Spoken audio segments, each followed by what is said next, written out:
Okay, thank you for sharing that short video. So I would like to now formally introduce the panel to everyone.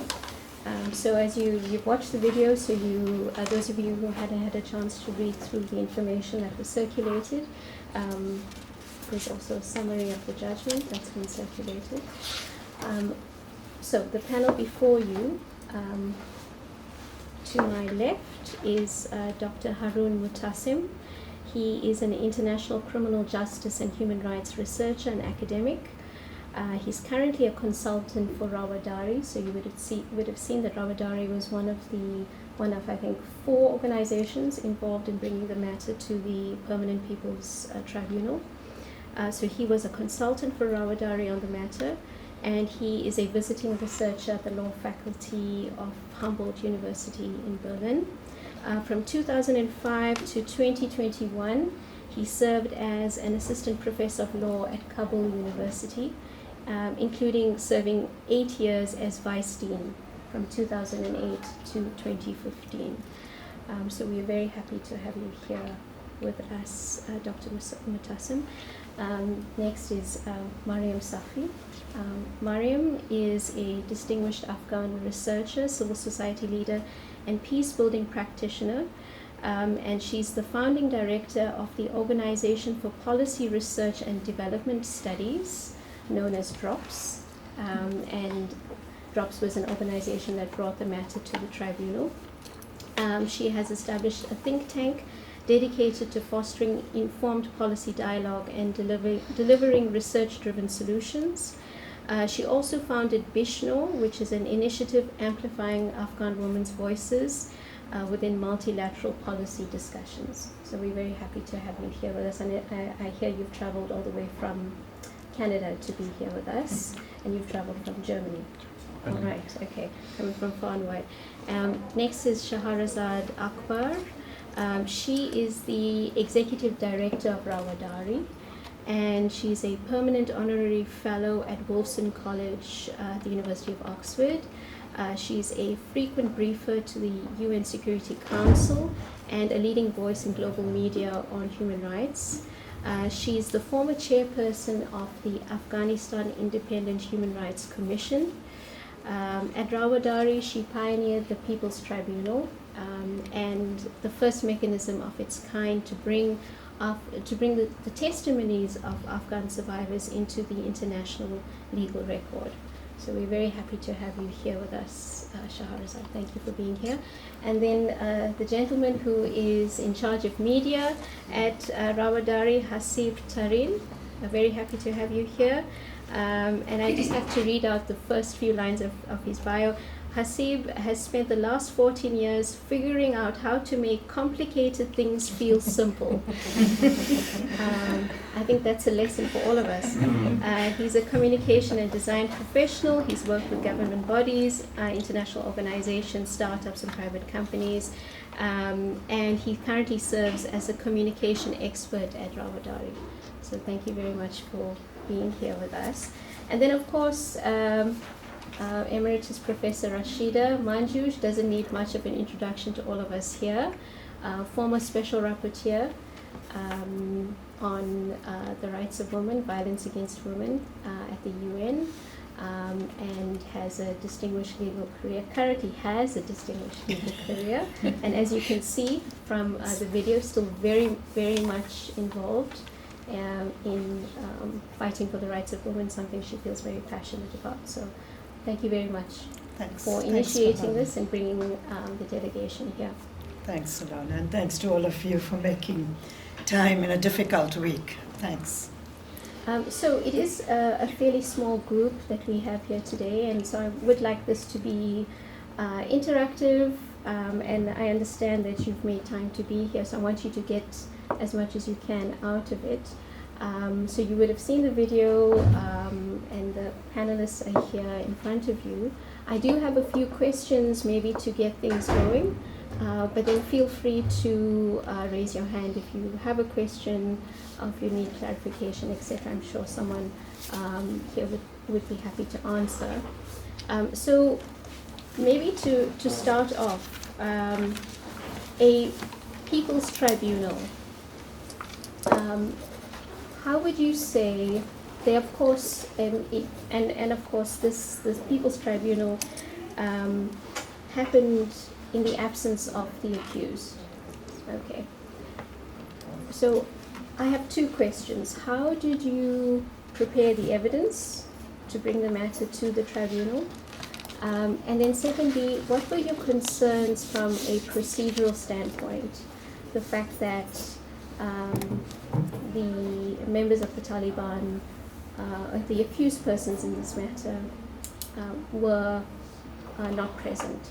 And so what were your concerns from a procedural perspective, and how did you ensure that the tribunal retained its legitimacy?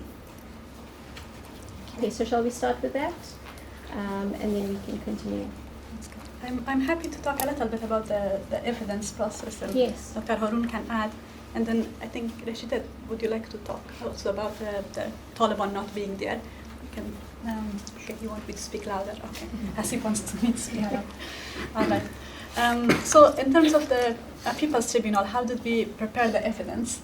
And just a bit of context for friends here. First of all, thank you so much, all of you, for being here. I know it's a busy time. We didn't even know if this would be happening. So thank you, Professor, and thank you all of you for being here.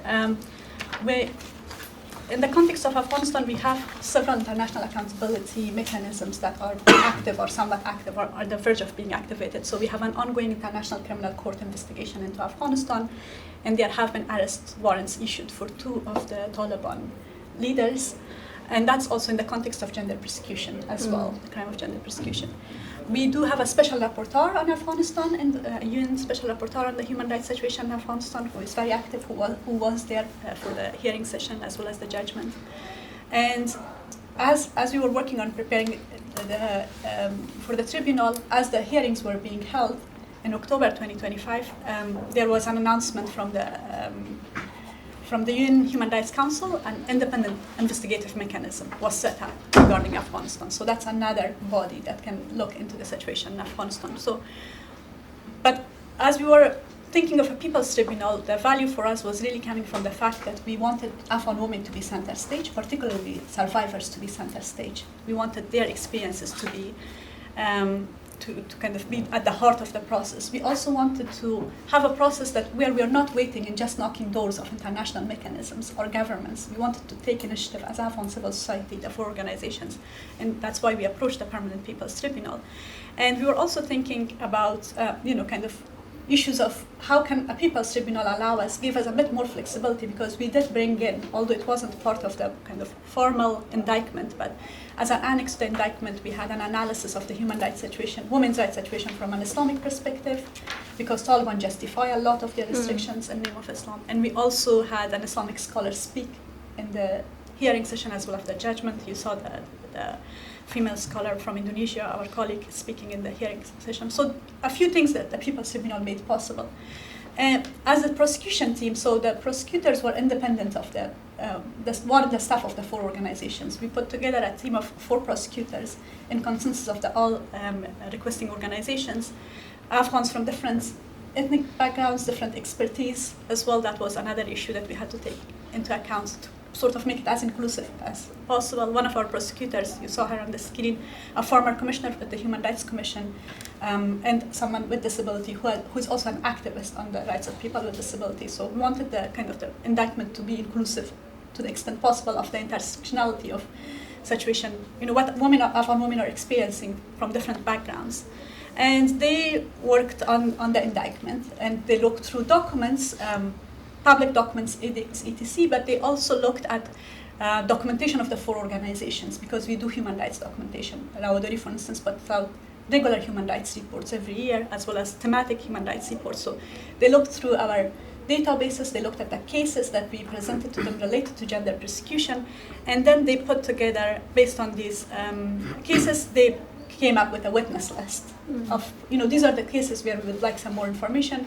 And then a very complicated process, of course, because we had to seek witness consent, and then they had to be interviewed by the prosecutors to look into to see if they're willing to testify.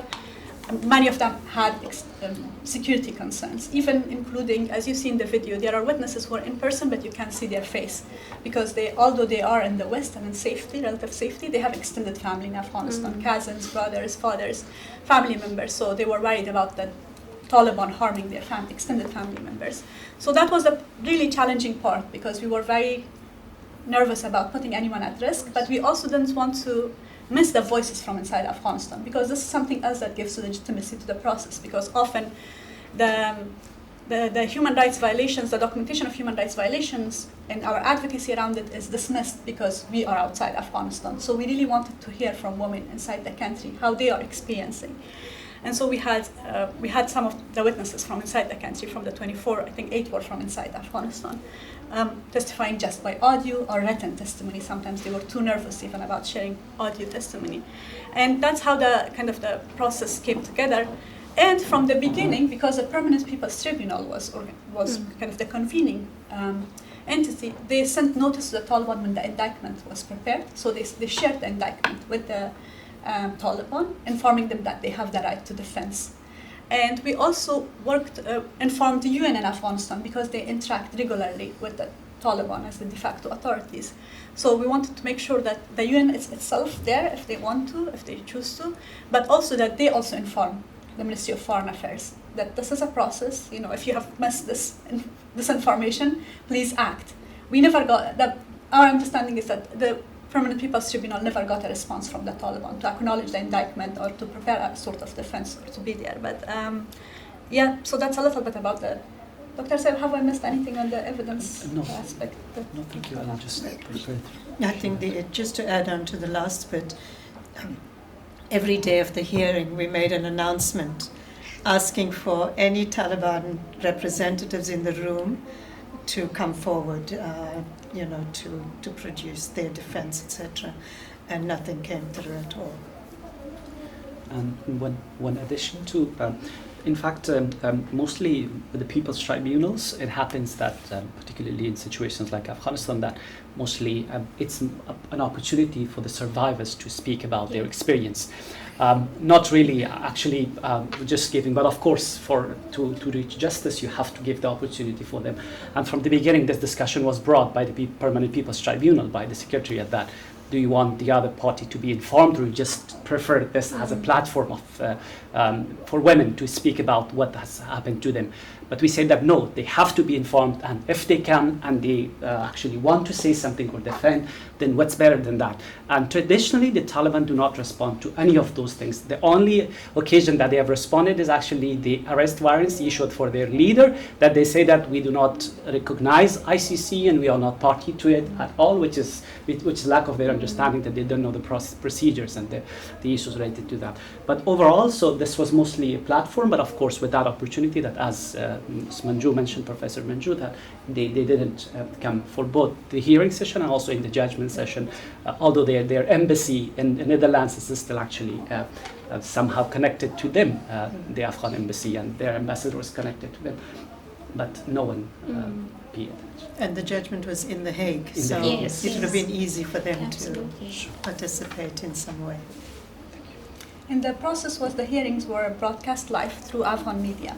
So any time during the 2 days, they must have heard Professor Manju calling on them, present yourself. So there was ample opportunity for them to even make a statement or of defense or anything like that. So that they didn't do anything.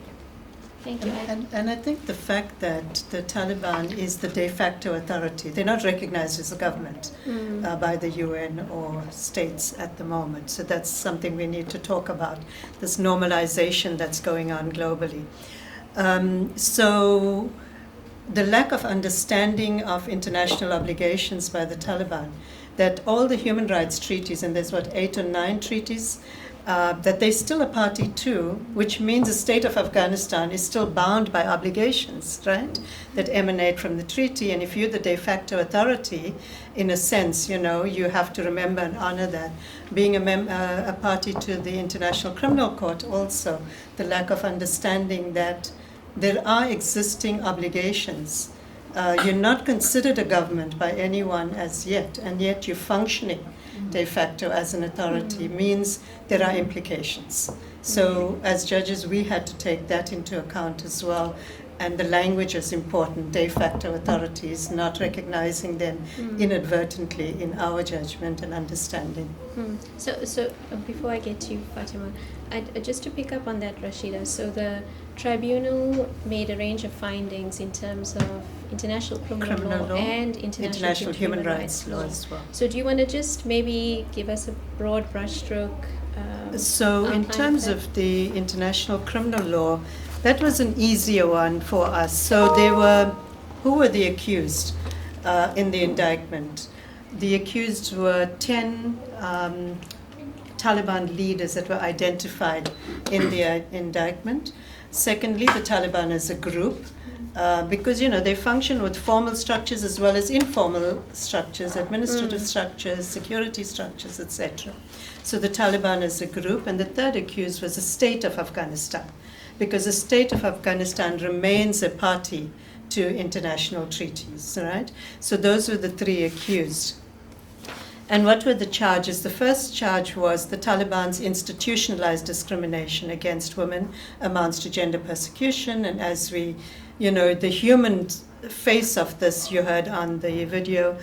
And what was the international law that we could look at? The Rome Statute comes to mind, where we looked at gender persecution, because this was something that was in the indictment as a crime against humanity. So if you take how did it manifest through different actions of discrimination, repression, oppression, etc., use of decrees, edicts, public statements, etc., which reinforced, and then the element of intention.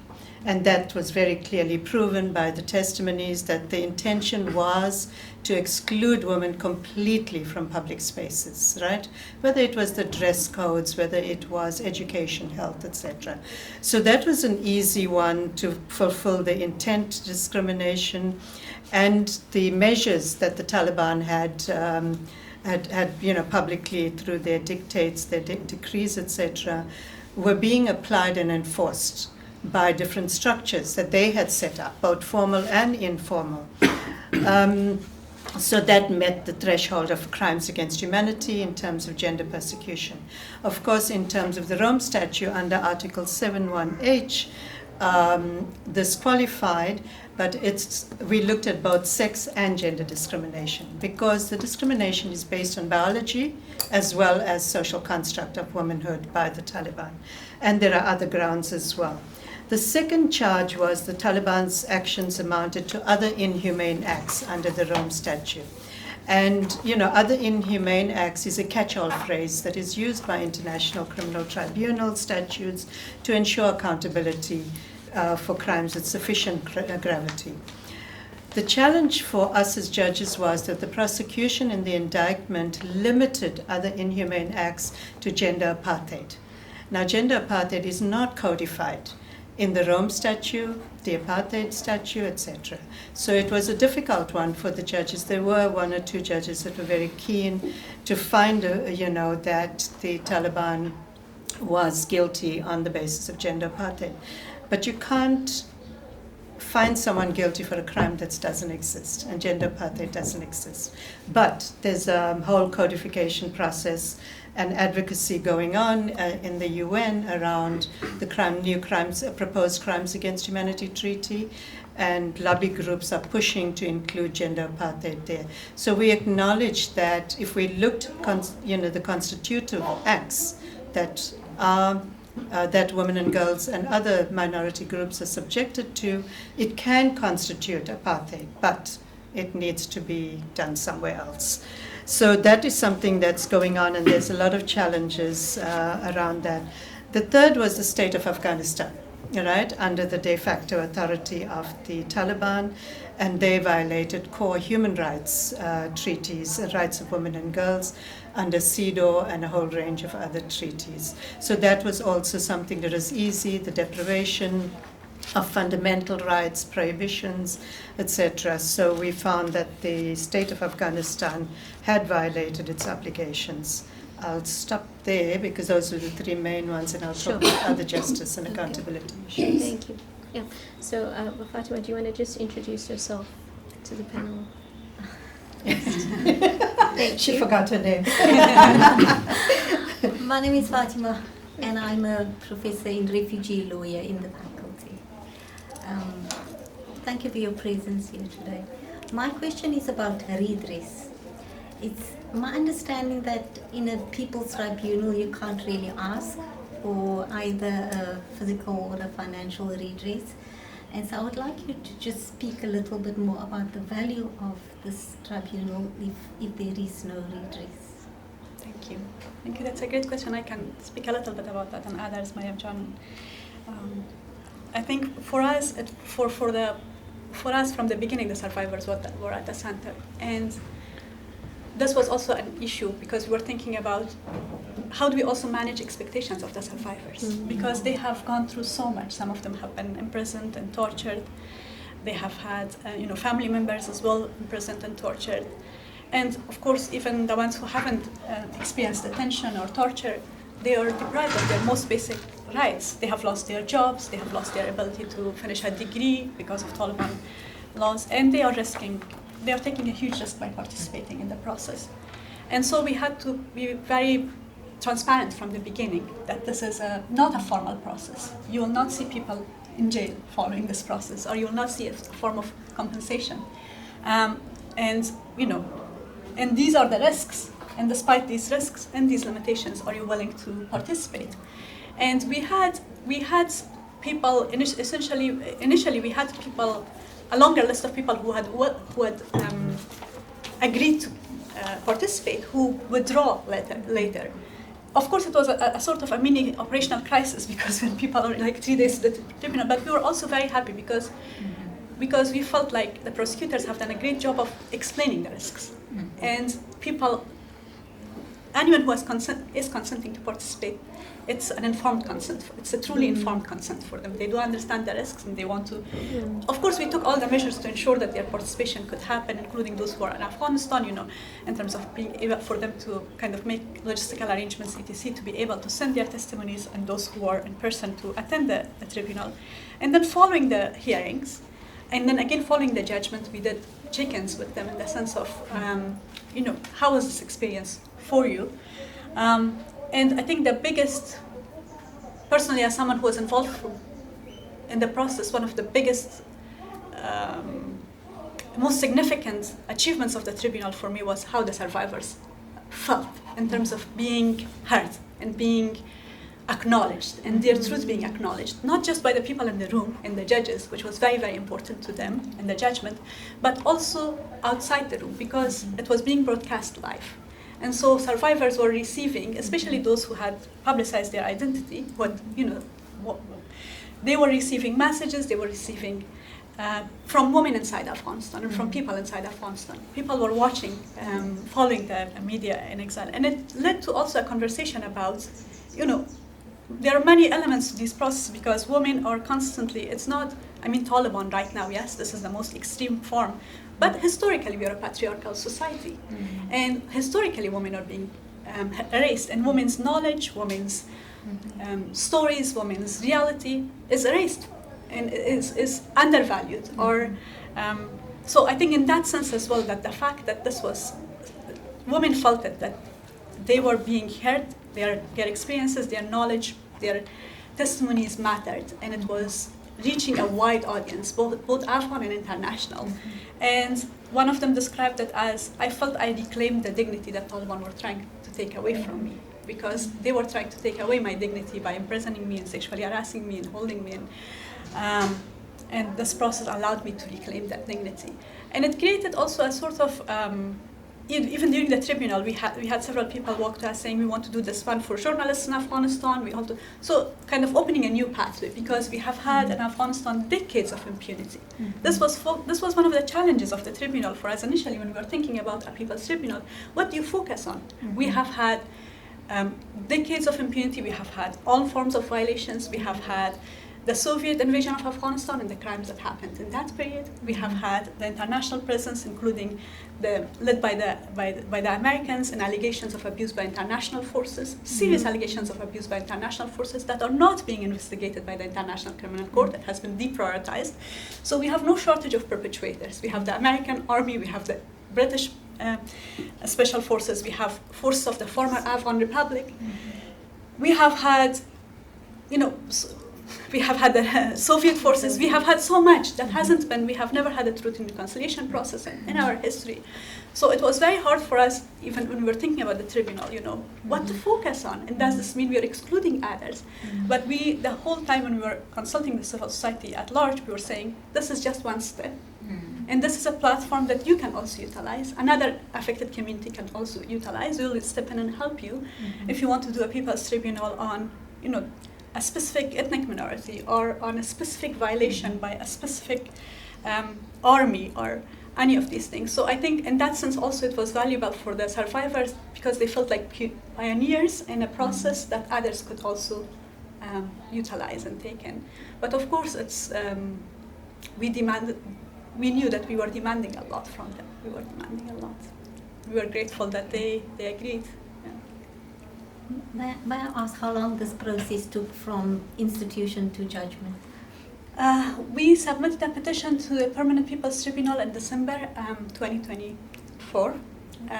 We heard back from them in February 2025 saying we take your petition, and the judgment was issued in December 2025. So I think that was another thing that was good for the survivors, because with many of the lengthy processes, the formal processes, of course you have to wait for it. I mean, ICC investigation in Afghanistan, ICC, since 2006 we have been hearing about ICC, and we are yet to see a trial process. Hannah had a question. Thanks. I'm Hannah Woliver. I'm an associate professor of public international law and international criminal law in the faculty here. First of all, thank you for sharing the information so far. It's really fascinating. And I'm currently working on putting together a project with Professor Fanny Lafontaine at the University of Laval, looking at the question of how to pursue accountability at both international criminal law and state responsibility level in situations of contested or illegitimate state authority without implying legitimation of state actors and state representatives. So this is obviously one of the big case studies that we're hoping to look at. So it's fascinating for me to hear from you about it. So I really appreciate you coming here. I have two quick questions, if that's okay, more from the kind of international criminal law or international law perspective. The first is kind of a basic question, but why don't the Taliban withdraw from the ICC? Obviously, it wouldn't affect the cases before them at the moment, but it can't be the case that they just don't understand that there is jurisdiction over them. Why don't they formally withdraw? Because that would at least stop any future investigations. So I've always been curious, and I've never known why they don't actually just withdraw from the ICC. But the second, from kind of a formal legal perspective, I was curious as to what your next steps are. What are your ambitions in terms of pursuing more formal means of legal accountability? Are you hoping to pursue kind of universal jurisdiction cases? Are you hoping to focus more on the international legal mechanisms? I'm just curious as to what your next steps are. Sure. Thank you very much. Actually, I'll just respond to the first question, and then the colleagues will respond to the second one. In fact, let me actually mention the story behind it, that when the arrest warrants were issued by the Taliban, before that the Taliban were not actually even mentioning the ICC. And I know people working in the Ministry of Foreign Affairs of Afghanistan that they were experts of these areas, and they were asked and consulted that, well, how should we deal with this issue? Particularly they were expecting that it's not only us, but there are other four groups, or at least the foreign forces, the ISKP, and also the Afghan National Forces. So all of them next to us will be actually prosecuted, or one way or the other way. There will be issues about them. But when they realized that the arrest warrants were issued first, or at least initiated from them, then they started thinking about that, how to actually take distance from this institution, or at least withdraw from this institution. But the point is that, as you mentioned, that they, from their side, they say that we do not recognize this institution and we are not party to it, without following the process or the procedure. But at the same time, we have to be cognizant of one reality, that the Taliban are not recognized as a state to have the authority to just withdraw from such a treaty, or from the Rome Statute or the Rome Treaty, or the Rome Statute of the International Criminal Court. To be honest, in fact, the process, which you better know, to withdraw from the International Criminal Court or from the Rome Statute will not actually put them in a situation for what they have committed or what they have done. So it doesn't help them at all, because till the time that they are there, even if they had the opportunity, although they have that lack of recognition, which the UN has not recognized them, to give them the status to withdraw from treaties, because a legitimate state will have the ability to just withdraw from a treaty like the Rome Statute. But overall, they have been trying, and they have, from their own side, they have started that, and they have tried to do that. But of course, there are barriers legally and internationally, which you better understand those principles, not allowing them to do so. But I'll be happy if there are any additions to it. The sanctions that are placed on them, especially travel bans, it doesn't impact them. Right. To be very honest with you, they get exemptions from the UN to travel, and when there's any requirement for anyone who's on a travel ban, there's an exemptions committee within the UN, and everybody on that exemptions committee has to agree for that to happen, or not agree. So it's really, really rare for everyone to say, no, this person should not. So it always goes through, basically. So it has very little impact on them. And states, there's very little accountability or political will to enforce this as well. So I don't think it does not affect them as much as we would want to consider, but it does give this notion, it does help, especially civil society, in terms of its advocacy. And it also, whenever the ICC comes out with arrest warrants, it just goes to, I guess, it distances Taliban a bit further from their steps towards recognition. So it helps in that regards. Yeah. I think one of the things that was just adding to what Dr. Harun and Mariam just said, one of the things, we reflect a lot about the mistakes that we made, during the Republic, or gaps in our journey for gender justice. But I think one of the good things was that, although we didn't really think about the value at the time, we signed up to a lot of conventions, right, on this. Almost every single convention, and no reservations, like with CEDAW, no reservations. But a lot of Muslim countries have reservations, but Afghanistan, no, we accept it all. And now that's a tool for us to utilize. And since Taliban are not, but I think the moment they are recognized, they will withdraw from CEDAW, they will withdraw from ICC, the Rome Statute, they will withdraw. So that's one of the risks of recognition. One of the risks of recognition is that they will withdraw from these international. Iranians don't have these tools. Because the Iranian state is not, is not like smart, and they said we are not gonna create these layers. But now we're also hoping to hold them accountable under CEDAW through the ICJ. So that's another legal initiative that's happening. And these delicate questions of recognition and non-recognition come up there as well, because if they are taking state of Afghanistan to the ICJ, if that happens, who is going to be representing the state of Afghanistan, and does that confer some sort of legitimacy to the Taliban? Because if they are in the court, I think these questions will remain for a while, these challenges. But also it is tools in our disposal. In terms of next steps on kind of accountability, what we want to do, of course we are in close contact with the court, and the court's victims outreach team was there during the tribunal, both the hearings and the judgment. They are aware. We had several meetings with them before the tribunal happened. They know that they can reach out to us for evidence that's not anonymized if they need to, based on the victim's consent. We are also very eagerly waiting and closely following the developments around the investigative mechanism. So the independent investigative mechanism on Afghanistan, IIMA, the call for the vacancy of the head was just closed end of just a week ago, I think. So now, once the head is in place, I think the civil society then will go to him or her and kind of have these conversations about strategically what the mechanism will prioritize, and then universal jurisdiction as well. With some of the perpetrators, that's easier. With Taliban, it's harder because not many of their senior officials live or travel to outside Afghanistan. So, but we will see we are already internally, for instance, Rawadari is already looking at potential avenues for universal jurisdiction, and depending on where the victims, survivors are, or where the Taliban are. So, and I think IMA will make, it will make it a bit easier. Will take us a step closer to utilizing that. As well as the CEDAW case, I can go into that if you want to, but that's a whole other avenue. Thanks very much. So those that are interested, there's a section in the judgment on other justice and accountability measures, and it was important because during the testimonies, there was this refrain that we have been forgotten, the Afghan woman, we have been forgotten, we're not being heard. If you don't see, what is happening to us, how can you punish anyone?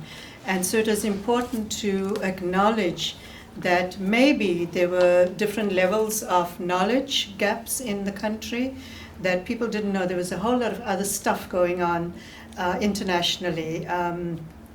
So that section looks at the 2 warrants of arrest, that emanate from the ICC. It looks at a potential contentious case that might come up in the ICJ. It's already 20 months, and I'm losing hope that we're going to get that. And the ICJ case is about the state of Afghanistan and its failure in terms of its obligations, in terms of CEDAW, so it's a narrow one. But the 4 European countries that initially raised this, unfortunately, haven't disclosed or taken further actions because you have to go through negotiations, arbitration, and then refer the matter to the ICJ within a year, I think. And they haven't done that, and it's already 20 months. We also looked at domestic prosecutions in terms of the universal jurisdiction principle, which is an important mechanism, but it takes political will by states, right? And if there are Taliban leaders who are going around the world, they can be arrested in your country when they come to Spain, or they come to and use universal jurisdiction for criminal prosecutions, but we haven't seen a single one as yet. And again, it's like this forward-looking of keeping track, what's going to happen to the ICC, ICJ, universal jurisdiction. Then you have the Special Rapporteur in Afghanistan, who reports, the UN reports, the UN has a mission in Afghanistan, UNAMA, so there's reports that come out, so highlighting that there's all these potential justice and accountability mechanisms that exist. It's a toolbox that has many tools, how do we use it? But we also have to acknowledge we live in a most awful time where attention is being diverted because of Iran, because of Yemen and Sudan and you name it. And so how do we utilize the tools? And I think that's where the Afghan delegation comes in the work that they're doing to keep the issue alive and keep people informed that there are all these other mechanisms and demands for justice and accountability that can be used, but also international solidarity then becomes a huge component, because if we wait for political will to do anything, it's not going to happen. So the South Africa trip, and people can expand on that, partly it is about solidarity. And sadly, we tried to get appointments with DIRCO, our Foreign Affairs Department, couldn't get a single appointment. And it kind of goes to show, I mean, there is fatigue in the country with the ICC case and with the attention to Gaza, Palestine, etc. But there's also an obligation on South Africa as part of the international community, because what happens to Afghanistan, we have an obligation as a country to speak up, to bring, so we couldn't get a meeting with DIRCO. So if anyone's got insider contacts with DIRCO, please let us know, because they're going to be in Johannesburg for 3 days. Okay, any other questions from our, looking at the students here? No pressure. Do you So maybe. Do you want to just introduce yourself? Yeah, I'm Max. I'm from Germany. I'm doing my Human Rights Master here in UCT, also from Berlin.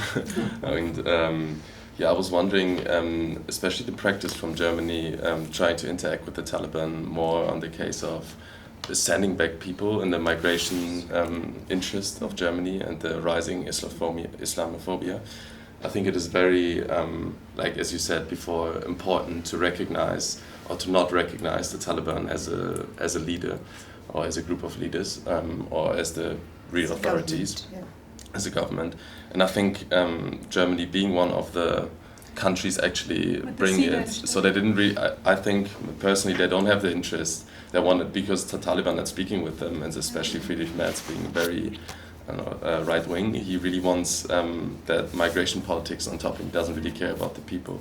So I think it's very, very important what you guys have done here in order of recognition in the international community, especially a lot of Western states just looking away for their own interests. So thank you very much. Thank you, Max. I just want to, because also I think we haven't spoken since on the CEDAW specifically. We have been following up with all the 4 countries. We haven't managed to talk to Netherlands and Canada, but we have spoken to German legal team, and we have spoken since the judgment. Australia. Yeah, and to Australia since the judgment. And Australia seems keen to take steps, but the lead is with Germany. And Germany, as you said, because they want to deport Afghans, they want to interact. They have brought in Taliban to the embassy in Berlin, and they want to. That's the priority, as you described really well. So they don't want to pursue accountability because. And then we even hinted to them, we are like, if you are so keen to hang out with the Taliban, maybe you step off the case and we ask Spain or someone else to take, because Spain has really actually been outspoken for women of Afghanistan. In Europe, Spain is sort of our, our ally, as is on Palestine, on Palestine. So I think but they are not keen to act and they are not keen to step away. And we have been in now. We will really, I hope we hear something before September, which will be 24 months in September since that announcement. But if we don't, we have a big shaming campaign planned for the German government. Yeah. Which we did a little bit in the judgment, But, but there was something else that also might be interesting to Fatima. During the hearings, one of the judges got an email from someone who works for the High Commissioner for Refugees saying that Iran and Pakistan were deporting Afghans, right, that had fled to those countries, and that women and children were stuck at the border because there was no women official on the Afghan side to do the paperwork and the administrative stuff so that the Afghan women and children could enter Afghanistan from Iran and Pakistan. And it wasn't testimony, it was an email that she received. And I said to her, for the High Commissioner of Refugees office to be telling you this when they are based in both countries, why don't they have an officer at the border? Because they reached these agreements with the Taliban authorities so that the women and children are not like stateless, stuck in no man's land, but on the borders of these countries. But she didn't get a response. But it raises this issue, besides the Germany wanting to have now this conversation on, getting Afghans out. And I think the UK will join that as well. And we can see it, the way the hypocrisy and double standards are playing out, even within multilateral institutions, right? So it raises this question that the refugee agency has offices in Iran, in Pakistan, I think in Afghanistan as well.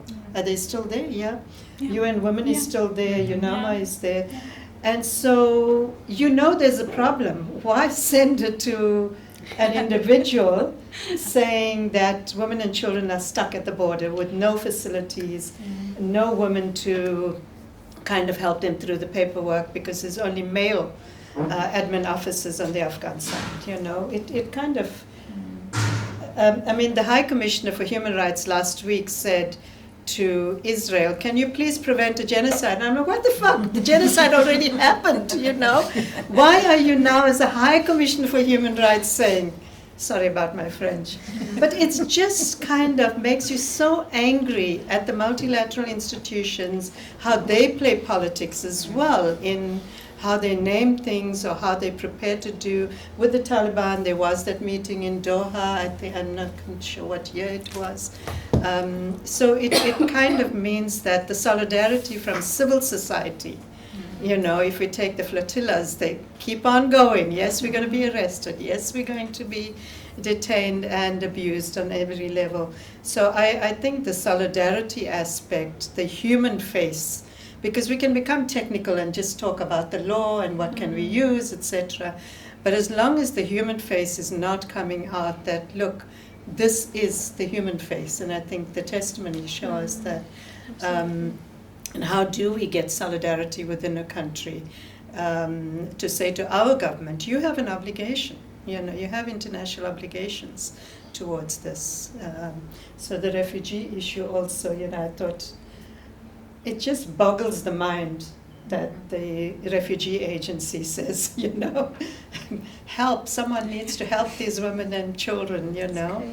There's, you know, with regards to that point, the UN is one of those entities that create the biggest hurdles for Afghan civil society, and it is at times acts as an agency that echoes what the Taliban want. So when we talk about UN Women, UNIMA, UNHCR, they're very different. So whenever you're looking at the UN in any context, I would say you have to examine each one separate. A, they don't get along with each other. Yes. They're at each other's throats. Yes, they are. They're not on the same page at all. There is this fragmentation between those that pursue humanitarian, those that do political negotiations. Political negotiations and humanitarian are more a little bit on the same page because they both believe in a pragmatic approach. You know, this is a reality, let's deal with it, let's engage, we have to engage, there's no other way around. And principles can take a backseat for now.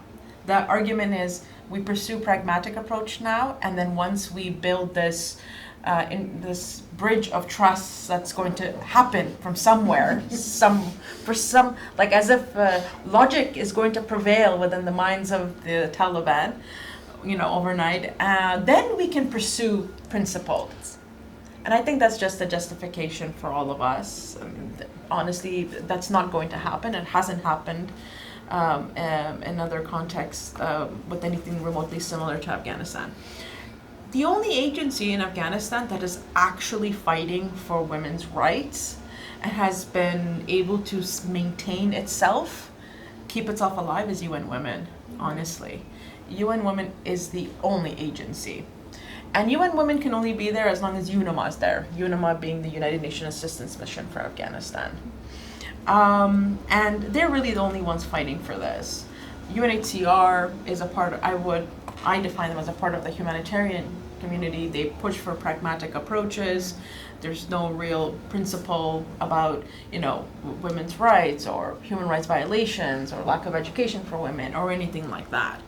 So multilateral institutions, after the fall of the Republic and the rise of the Taliban, the takeover by the Taliban, they've acted more like spoilers than they have as allies. We had a meeting with UNIMA about the judgment, and which UN Women helped organize for us. So they brought in all these different, the coordinator, UN coordinator's office, they brought in all the other UN agencies and whatnot. And we were all there. We presented the judgment, the process, how it was Afghan-centered, etc. And they listened to it. No one had a question at the end of that. I knew that this was going to happen. We had talked about it. We were not talking to allies. UN Women was very much there. They supported. They vowed to support more whenever we needed and whatnot. But for everybody else, and there was very little donors at that table. So, see, such judgments, such processes create hurdles for these 8 organizations and UNIMA's political wing and all of that. It creates a hurdle for them. It doesn't help their process. If they're doing pragmatic approach, what are they going to do with the judgment? They're going to go and talk to the Taliban about it and create another roadblock? No, they're not going to do that. So there are a lot of complexities. Those who you think traditionally stood for these values and rights no longer do. International law is really at a tight spot right now. So we're looking at a new system that's coming about. So it's, I think, important to keep that in mind, these complexities. Nothing's black and white at all. Absolutely, and I think that's why we are, for the judgment, we were really, as well as the whole process, we were thinking about the solidarity. You know, I mean, the immediate outcome for us was that eight judges became sort of advocates for, you know, if they wanted to be advocates for Afghan women from different parts of the world. One of the judges was Afghan, and then kind of use the judgment as an entry point to places where they don't usually engage with Afghan civil society. The reality of Afghanistan for them is the Taliban and the de facto authorities. That's the only reality that they see. They don't really talk to others. So a colleague and I went to Turkey for a series of informal meetings in Ankara with members of parliaments, and with them, we highlighted the fact that Turkey is an Islamic country, important Islamic country, important influence in the region, and how are they allowing this to happen? Why are they not bringing up women's rights issues with the Taliban more often, the right to education, which Turkey, I mean, Afghan women have been studying in Turkey since 1920s. Groups of Afghan women have gone and studied in Turkey, and scholarships for women, and they always had scholarships for Afghan women. They stopped because Taliban asked them to stop the scholarships for women. They stopped the scholarships for women. So no Afghan woman can go on government-sponsored scholarships to Turkey, but more importantly, that awareness and sensitivity, because it's being normalized. As we were holding the tribunal, Taliban were receiving a red carpet reception in India. And we worried, you know, will it happen in South Africa? Will it happen everywhere else in the world? While women are denied of just such basic, I mean, I have the articles of Taliban laws here with me, and you know, it says, woman's voice, her face and her body should not be seen, and woman's voice should not be heard publicly. And we have examples of 9-year-old girls who are being turned away from the doors of schools because school is allowed till 6th grade. So a 9-year-old should be still allowed to go to school. But they're being turned away from the doors of schools because you're too tall for a 9-year-old. You are too tall, and so you're too provocative. Your presence on the street is too provocative to men, so you have to go back home. And when we talk to women in Afghanistan, they say, well, things are getting worse. Yet, despite things getting worse, Taliban are receiving more and more recognition, de facto recognition. You know, Germans are talking to them, UK is talking to them. They have an ambassador in Turkey. China has normalized them. Just invited by the European Union to Geneva. India as well. Yeah, and they are coming to EU to discuss deportation. So they are saying, we're alone, we are completely forgotten. What we are experiencing is nothing like anything that women experience anywhere else in the world. Nowhere else in the Islamic world are women deprived from right to education, and yet we are completely forgotten. And so I think for us, the message of the strip, this engagement for them is, you know, people of conscience everywhere in the world are thinking about you. Maybe governments are not doing enough, governments are failing you, but ordinary people in civil society and human rights movements around the world are in solidarity with you. There is a way out of this. This is not forever. This is not the end of your journey, because you know, when we talk, this is anecdotal again, when we talk to Afghans, a lot of Afghans in diaspora and even in the countries in the region who are in legal limbo themselves, they're providing, Afghan professionals particularly, they're providing online classes, you know, volunteering to teach. There's an online university, there are online school, there's school curricula. And I was talking to one of them, you know, around earlier this year, and she said, we see less and less women coming to the online classes now, because less and less women have hope that this will end. So they think, this is my destiny now. I need to be married, I need to have kids. Why am I pursuing this education that I'll not be able to utilize in my real life? So I think it's hard we don't want to give fake hope, but we do want to maintain hope inside Afghanistan, because that hope is our path to freedom, is maintaining that hope. And so that there is some civic movement, some civic engagement inside the country. I mean, in our 2025 human rights report, in just one province, we had 45 educational centers being closed by the Taliban. These are often discrete homes, people run educational centers, and now they have started that campaign of even that is not, you know, they're kind of trying to identify and close them. Because they are very scared of any civic space, any educated Afghan, particularly any educated woman. They're closing them and they're opening madrasas. Yes. Also, yes. The madrasas, the religious schools that have been a part of Afghan society always. But madrasas operated under the Taliban with a modified, I guess, curriculum is what's happening right now. I mean, they had pledged to increase the number of madrasas across the country by like 10-15%, but I think that's increasing even more. There's more reports that are coming out. They're consolidating this as well. They want the private madrasas that have started to also now fall under the government, and girls of all ages can attend madrasas. So that's a question, right? Why? So I was just talking to colleagues about a study we're doing on madrasas, and the shift in norms within the girls that are going to madrasas is incredible, and what they're being taught is about their role at home. So their role within their immediate family, their role in their husband's family, and their childbearing responsibilities. So they've gotten these 3 roles, and being told things about how to dress even within the house, who to see, who's mahram, who's not. And by and large, while from the interviews we've done with the female students, you can see a real shift in their mindset. They're too afraid to question. Then there is also the scenario of a lot of girls, because at any age you can go to madrasa. So a lot of girls, because they can't go anywhere beyond grade 6, because of the depression and isolation they feel at home, they go to madrasas to get a little bit of reprieve. When they go to the madrasa, they're only taught incredibly strict interpretations of their role under Sharia according to the Taliban.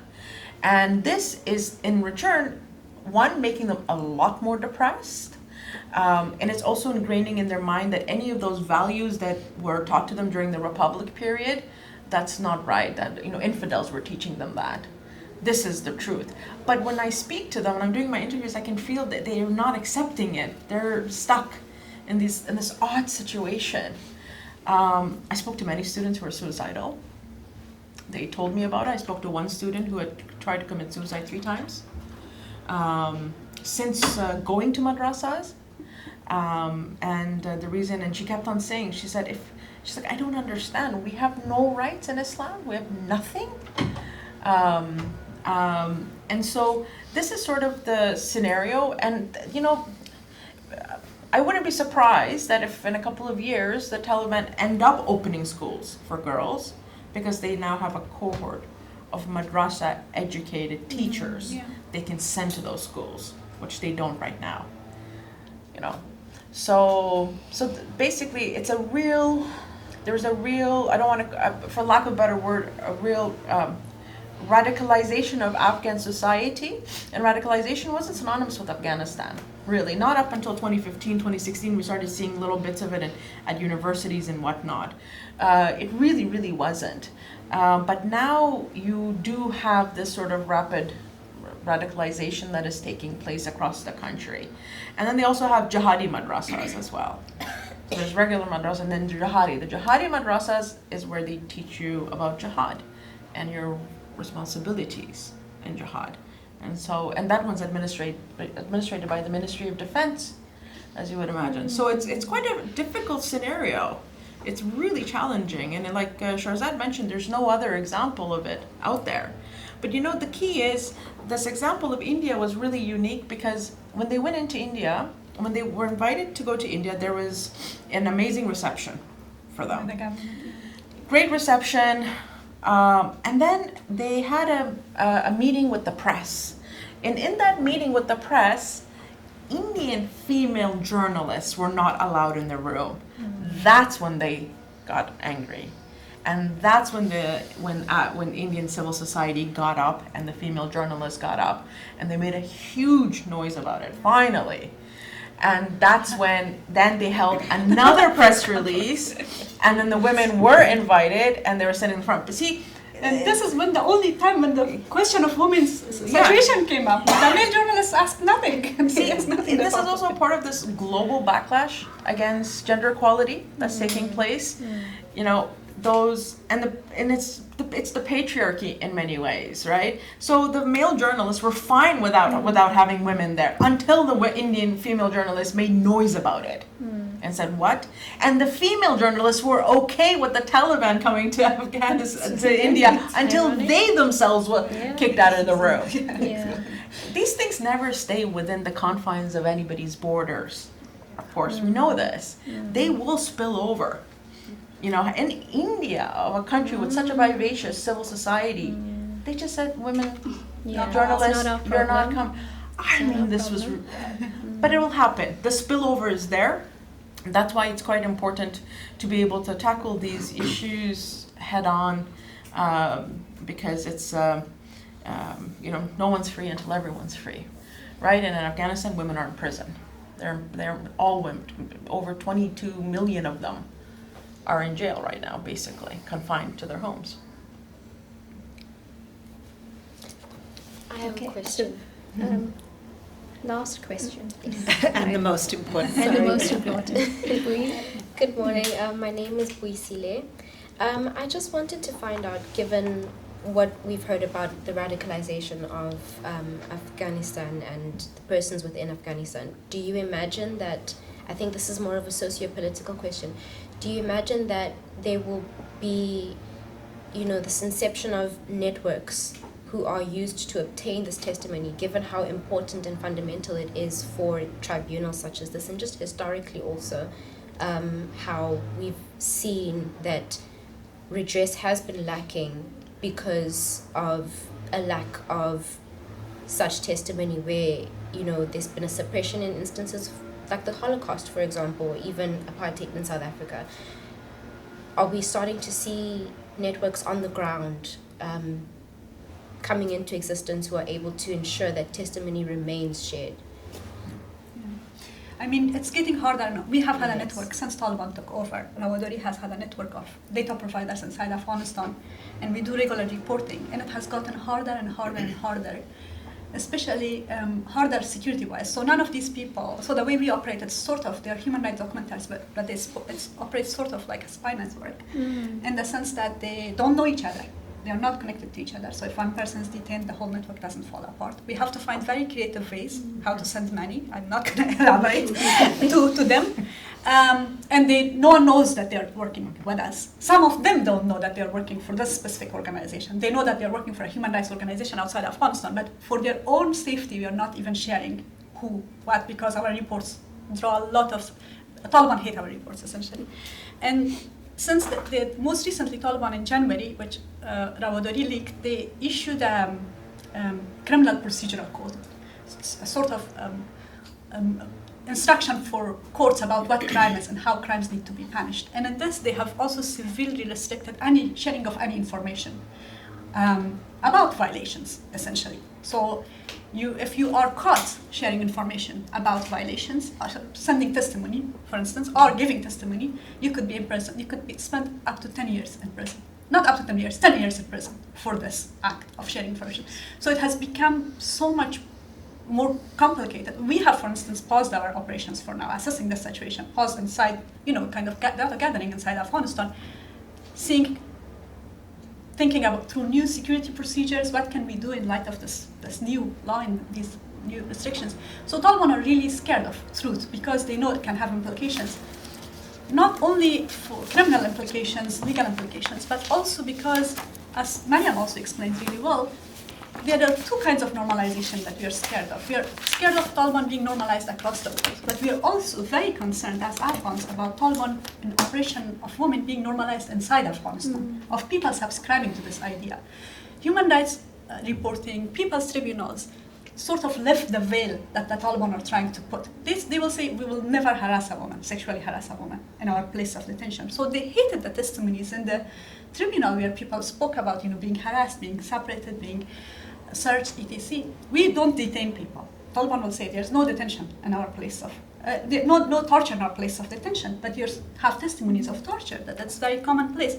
So they are trying to hide the truth because they want to normalize themselves as just rulers, not just rulers, just rulers, Muslim rulers inside Afghanistan.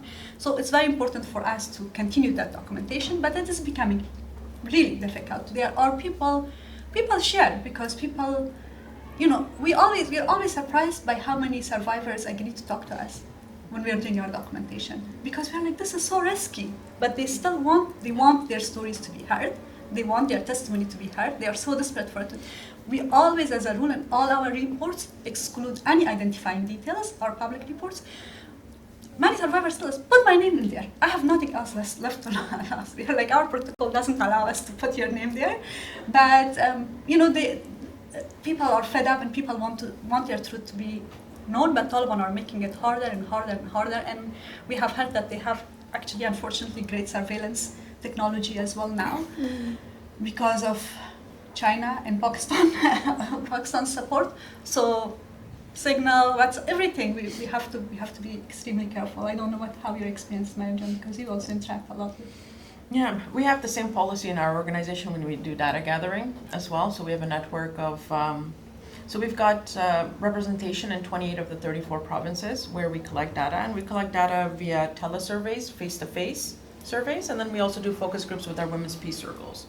So we've got these women's peace circles, one in each of the 28 provinces. So we have about a network of 650 in total. And the way we work as well in our team is that no two people know each other. So that protects them, actually. And in terms of communication and how we operate, it's very similar to how Rawadari does their work. But these networks of resistance are forming in Afghanistan. What I find is that there are networks of resistance that are in pockets in different places in the country. I think the next step for this would be to kind of bring them all together in a way where, and then the pocket of resistance could be, it's not all in opposition to the Taliban. It's not that we're asking them, or they are even asking of themselves to do advocacy. You can do advocacy. That's not happening. But in terms of their resistance is being able to support one another. So one is in terms of they speak to us when we're gathering data. And when we do surveys, we do it in the thousands. So we just finished a survey of 9,800 women. We've done surveys of 8,500. And we do this every quarter. So there's just huge numbers of people who are still picking up the phone. They're talking to you on the phone. And they're talking about really sensitive issues. Or they're giving cases to Shahzad John's team about what's happening inside of the country. So that's taking place. But pockets of resistance where, for example, because you don't have female healthcare workers, for example, the education community or entrepreneurs or etc., they all exist. We had quite a big growing category of female professionals in all these different areas. So not everybody left Afghanistan. They're all very much there.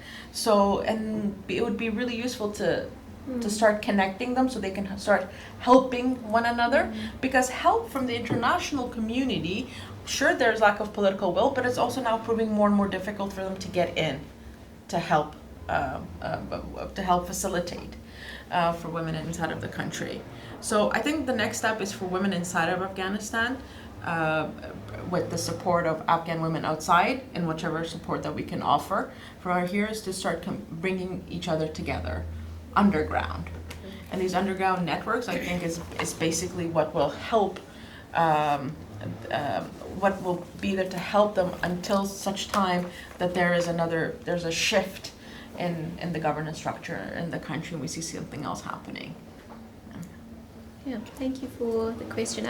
As you were speaking, that you were both speaking, I was wondering, how do your networks operate? How does it? So it was a great question. Thank you, Bui. Hannah, do you look like you were about No, I have to go in a minute. Okay, Yes. all right. So I'm going to close the session and just to say a very big thank you to our very special guests today. Thank you for making the time and for sharing the story so passionately. I think it's really colored our understanding of the context. I mean, it's one thing to read about it, to watch videos, etc. It's something else completely to actually engage and to really understand as best as we can, being so far away, of the context. So I really appreciate it, and thank you to Rashida for making the connections. I really appreciate it. And thank you to all of you for attending, for making the time to come, and for asking such insightful questions. I see there are cards My being cards handed here in out. case anyone wants to. And I think the group is going to be moving to Upper Campus. Yes, we're going to soon. start our walk to Upper You're Campus. going to start the trek. The trek. Okay. But I think there will be time for a few kind of informal questions, etc. But thank you again.